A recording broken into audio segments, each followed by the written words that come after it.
Hello, everyone. This is Naveed Tariq once again with you as a co-founder of TukTuk.ca, your own platform, one-stop solution for your personal, home, family, office needs. Here on TukTuk.ca, we connect with the service providers with the service users. So please feel free to visit our website, TukTuk.ca. Today, again, we have Zeeba Ahsan, a law professional, and we are going to discuss another very interesting topic related to student admission, especially international students, their admission. And we will try to find out why students, when they apply, their applications get rejected. But before that, once again, I would request Zeeba, just briefly tell us about yourself, and then we'll go on our topic.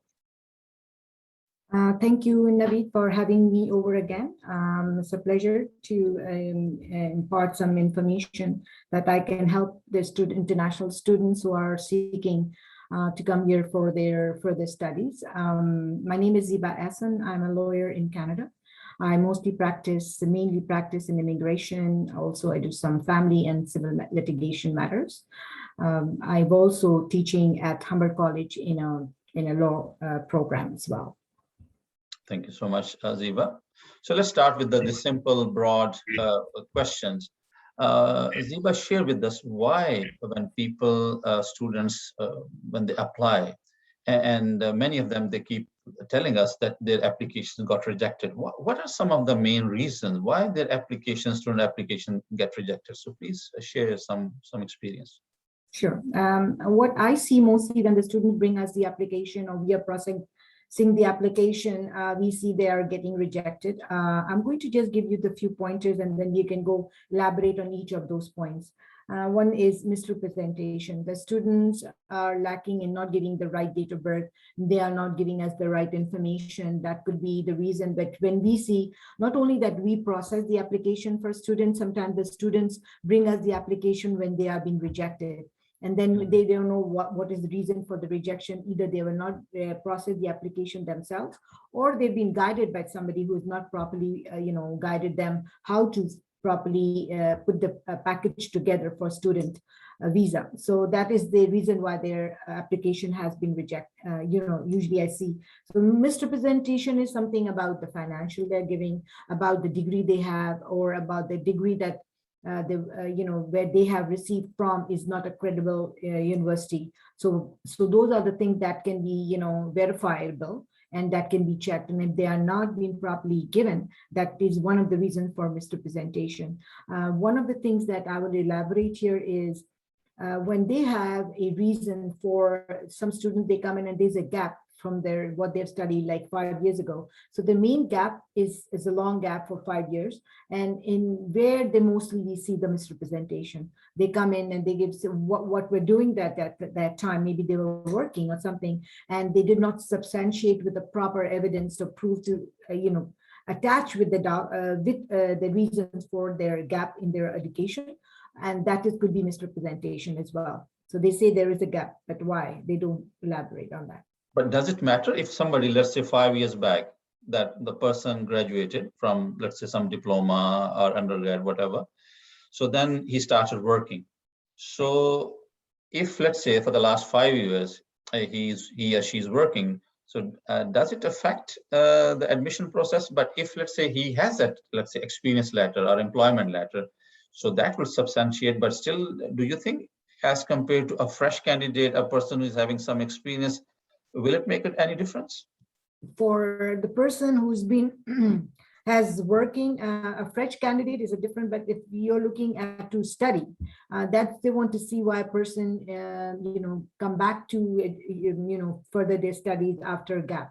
So that they want explanation. It is not a negative point if somebody has been working and they've left for some reason and they want to work and then they want to pursue again, evolve and become, take it something further. But the explanation should be there for the experience. They can attach an experience letter from the employer, all those years that they have not been working. I have seen some people who have been homemaker. I have a client who was a student. She was a homemaker for 3-4 years when her kids were small, and then she came back to resume her study. So that's fine, but as long as she can, have the proof to prove it why she did not do it, or the student did not complete that. So that is why they want to know if there is a major gap. If there's 2 or 3, a couple of years gap, they're okay with it. If there are gaps like 5 and more years, they want to know why they want to go back to the studies again. So that is one of the things why we see. The other thing that So basically, so they need a justification. So basically, absolutely, absolutely, and also the evidence to prove it, what they were, right? That's the thing they want to use. Especially there's a gap of 5 years and more. So what they were doing at that time. Usually people, give a gap for 1 or 2 years before they pursue again. But if there's a 5 years and more, there's something why they want to come back to study. The other thing is when they look at it is the IELTS score. As I mentioned, that the IELTS score is a very important factor in all the, whether they are coming to study or whether they're coming for any other immigration program, they look at the IELTS score. But here that they're studying and they want to get admission in a good university or colleges, universities another league, they need to get a high score and sometimes TOEFL to meet the other requirement, higher requirement. But simple general IELTS is very important. So that is why. Yes. Sorry to interrupt you, Zeeba. Here, I mean, sometimes students, they ask this question, oh, I did my, let's say, undergrad or my O level or A level in English. So can I be exempted from, still I do I need to have that IELTS? So please highlight here, is it must? Yes. This it's a must, even in immigration any program for the matter. Students, IELTS is important because a student have two trier or 2 steps. One is getting admission, so they will not get the admission if they don't have the proper IELTS score. So they have the lower score, and we've seen that some of their agents or some consultant, they tell them, oh, it's okay, we can get you in, if you have a lower score. Yes, I know there is a college that they accepted a lower score, but we put it on we advise the student, you'd rather have a good score and not get rejected, because if there are too many rejections on that application for some reason or the other, there's a red flag. So when there's a red flag, they will, scrutinize more deeply into why this person has been application has been rejected so often. And not only to say that it will be rejected, but also it is demoralizing for the person who's applying for getting absolutely, rejected. Yeah. I always tell the students who comes to me with a low score to say, well, yes, there is a college that you can apply. They are even use a band 5.5, but it's not a guarantee that you will get it. Number one. Number two, I advise them, if you have made up to 5.5, you can make it up 6. It's not that far away. So rather you improve yourself and get it. So if somebody has been rejected, I've seen the score was low, 5.5. So that's what the reason they've been rejected. The other thing is lack of financial stability, that if they cannot, satisfy how they're going to sustain themselves, even though they may be allowed to work 20 hours, but they don't have, when we say financial capacity or capability, it comes in their assets they have, or, bank account they have, for that matter. But they can also in it, and if they do not show that, it could get rejected. But then again, that can be rectified. For example, if they do not have enough assets or enough financial, somebody can give a declaration that they will support the person. So a bond kind of thing. So that is, but if they don't provide that, if they're not guided in that way, the application gets rejected on the basis of lower, they are not able to satisfy the officer that they will be able to, complete the program. So that declaration of financial support or asset, should be from the parents or any like a uncle or any blood relation or even a close relatives? Can they? There's no restrictions on who can support them. It could be the parents, spouse, cousin, anybody who would like to support, and they can give the declaration as a bond that they will continue or they will support. Okay. For their kids, yes. The other thing that I see the rejection mostly that that came across was choosing what program, a different program they've chosen, and then they have not been able to explain The important thing with the students are applying, whether in the university or colleges, is the called SOP, that is called Statement of Purpose. And that is that plays a very crucial part on how to get admission and to satisfy the officer what the reason for the to study. For example, if they're changing the program, why they have they have done a different program before, why they have taken over a different program now, what will the benefit this program will get, and if that will get, how this program is going to benefit them, why they have chosen Canada, and they've not been, or why they've chosen that particular college, what is the purpose for them to do after they finish the program. So if there is they find a gap or inconsistency or unsatisfactory, answer to those questions, that is the reason I see these applications get rejected for that. And of course, on top of that is missing information. They do not check all the list, what is required of them. They've not filed proper documentation. The documentation are missing. For example, students are also required to flourish their transcript. Show them, even they attach with the document that is not being given.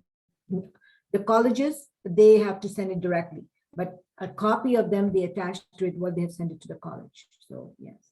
So that should be like official transcripts. Generally, this is also one of the challenges in developing countries, getting official transcript from their, the university or institution from where they graduated. So how to deal with that? That's always a challenge. Yeah. Well, I know there's always a problem with it, but originally, most of the colleges do not accept the copy of their, transcript. They wanted to send to them directly. The way that I see it, a lot of, including myself, when I had to get my transcript, there are a lot of agents at the universities which will help you get it, and you have to pay some money to them, and they will be able to get that, and they will ensure that it is sent to the proper university. Or the college. Yeah. All right. Any other thing? Any other major reason? Okay, I mean, related to, I'm just going back, although you have explained about the finances. Roughly, if somebody is trying to get admission in, let's say, 2-year diploma program, how much money they like to see the government that, yes, this guy is serious and yeah, he has the assets. Any guideline on that? Right. If they're coming from, the non-CDS, countries, like I mentioned, for example, Pakistan, India, or Bangladesh, Philippines, China, those countries. So they will only need to require to fill one semester fee. And depending on how many are coming, it's a single person is coming in, they need to show 3,000 and adds on to a per year. That not per year, but a reasonable person of one need to spend on one person. So that may add on to how many people coming in. For example, a student comes in with a family, then they will have to add on that money, how much they are bringing in, with the number of people they are coming with that person. So that is what the court looks at it. The immigration looks at it when they are applying for immigration in terms of finances. So can I say, like, a student, at least they need to have a 1 semester fee plus $3,000 minimum. If they're alone. If they're alone, 3,000. But when again we're looking at per year, how much they're going to be adding up to per year from that $3,000, right? Because they're also looking at the expenses. If $3,000 is $36,000, right? So depending on, these are very variable, on different provinces, because if you're looking at Ontario, so Ontario expenses are different than the other. Even the University Lodge, they have different rates in here and in different other provinces. So they have to look into that as well. Some students, they do come in and they do have coming to Ontario, especially, and BC colleges, they're more expensive than even they're living in their University Lodge or college hostel, or so those can vary from province to province. All right, thank you very much. Once again, Zeeba highlighted some of the important factors which can cause a rejection in your application, starting from IELTS score, low IELTS score. It can be financial, lack of financial assets, It can be a weak statement of purpose. It can be a misrepresentation of information, including transcripts. And plus, I mean, the fee perspective she just mentioned. Anything else you like to highlight, add on? Mm, I think those are the main things. And as I mentioned before, that there is a different, chosen a different program. So they've chosen a different program, and if they have a strong SOP to substantiate that why they have chosen that different program, then what they want to do. Some programs are acceptable if they change the program, like in art, when they have done their Bachelor of Art and they want to do into digital and some marketing, that is acceptable. But if Makes there's sense. a different, like a lawyer wants to do a nursing course, then that's a red flag for them, and they need to have substantiate, Some justification. justification as to why they want to change programs so drastically from a different field. So that could also be, a lot of people, students are being misguided sometimes, and they write a program where it's different from what experience they had in the past, and that could be make a major concern. It's not that it has to be the same program. I give you an example. Like I had two students I was dealing with who they're coming here, and they are both doing. They had teaching experience in the past, but now they've got the admission in early childhood education. So it's the teaching, but they were teaching to the higher school into our different level of students, but they want to have a children. So what we did, the SOP is that why she wants to do the early childhood education, where she was teaching a different program or different level. So we said that she wants to open up her own daycare, that is why, and she has a teaching background, she has the interest in teaching, but she wants to do this, and that is the reason why she wants to do the childcare, and that can be actually justifiable why the person wants to keep it, but in a different level. So it depends on how you do the SOPs, and if as I mentioned, if their SOPs are poorly drafted, poorly as not properly explained, there is a gap in and whatever this is inconsistency in what they say, that can also pose a problem for them for not properly explaining it to them. Thanks, Zeeba. At the end, I would request you, please share your contact information. If any of our viewers would like to contact you, if you'd like to share your cell or email, whatever, please share with our viewers. Okay. Thanks you once again for having me, Mr. Naveed. My pleasure. They can contact me if they want to reach out to me as my website of Zeeba Law Professional Corporation for Immigration. They can reach out to me, my direct number 416-825-8063, and I can be reached at that number anytime. Thank you so much, Zeeba, for your precious time. Wonderful talking to you. You shared some very good insight, especially when students, many of our students, they are all facing these challenges when they're applying for admission. They are not sure, sometimes misguided, so they got rejections. And I think this information will be really, really helpful. Thank you once again. Thank you very much for having me once again. Thank you. Thank you.